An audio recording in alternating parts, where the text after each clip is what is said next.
The Joe Rogan Experience. I couldn't imagine what it was like being famous when there's only 4 channels in the radio.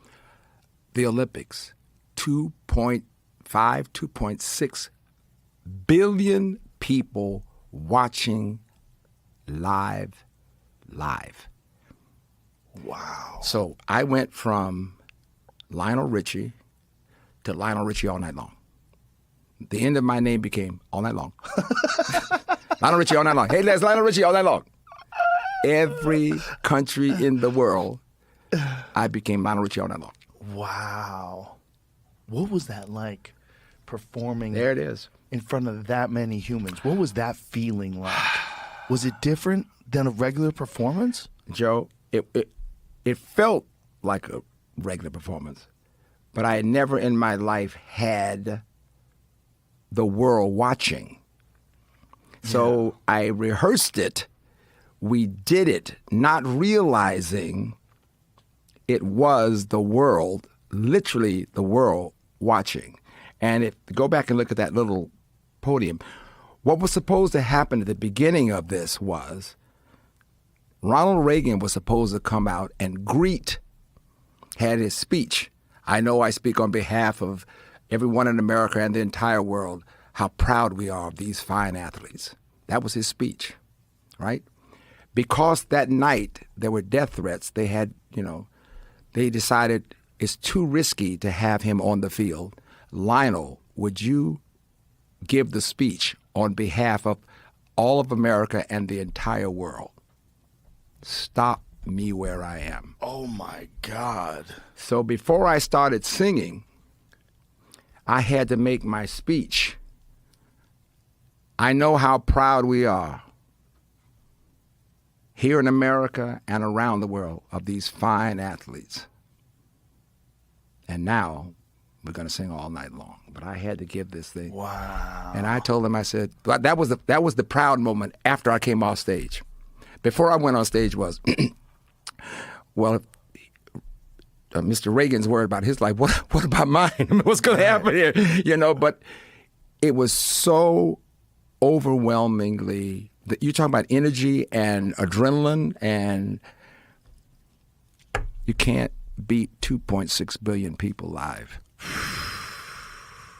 And you think Super Bowl was something special? I'll tell you what this was. There was not another channel covering anything. The whole world was watching this. That's hard for people to imagine in this day of content. Exactly right. That will never happen again. Unless it's the aliens are landing Monday at 8 a.m. Exactly You correct. mentioned that. That's the one where the aliens landed.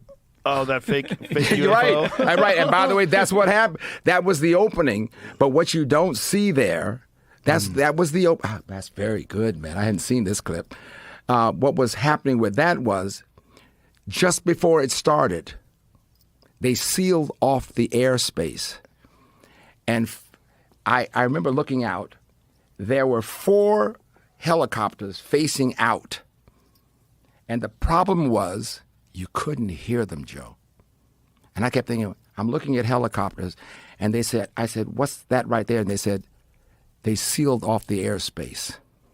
Whoa. Nothing's coming into this place. 1, 2, 3, 4. Wait a minute, you couldn't hear the helicopters that were holding up the flying saucer? I couldn't hear a thing. How's that possible? I don't know. That's what's scary. That's what I'm saying creepy to military Area 51 ship. They can fly a Listen, helicopter you with understand no what I'm noise. saying? And the answer to me was, okay. I mean, the alien guy comes out. you understand me at this point? This is 1984. Yeah. And Howard K. Smith, remember the sports announcer? I think was it Howard K. Smith? Howard Cosell? No, Howard. He was with Howard K. Smith. He was with Wide World of Sports. Oh, okay. And he kept saying, "This is going to be an amazing night for you." And I said, "Yeah, okay," not knowing what this was going to be. And there was a kid that was backstage, and he said, "Oh my God, this is going to be the biggest night ever." You know what that kid was? Cuba Gooding Jr. Wow. He was one of the dancers. Wow. And from that moment on, I kept thinking, what's going to happen? I said, here's what I want you to do.